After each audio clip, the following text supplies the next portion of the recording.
রাত প্রায় 12টা, ফাঁকা রাস্তা, চারপাশে ঘন কুয়াশা। হঠাৎ সামনে একটা পুরনো গাড়ি, লাইট জ্বলছে, কিন্তু কোনো ড্রাইভার নেই। কৌতূহলে সে গাড়িটার পেছনে যেতে লাগল। যতই কাছে যায়, গাড়িটা ততই সামনে সরে যায়। রাস্তা শেষ হয়ে একটা পুরনো ব্রিজে উঠে গেল। ব্রিজের মাঝখানে গিয়ে সে গাড়িটা থেমে গেল। সে নেমে দেখল ভেতরে কেউ নেই, কিন্তু স্টিয়ারিং নিজে নিজে ঘুরছে।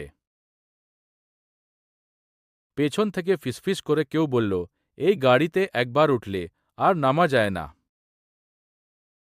সে দৌড়ে নিজের গাড়িতে উঠল, কিন্তু স্টার্ট দিতেই দেখে সে এখন ওই ফাঁকা গাড়ির ভেতরে।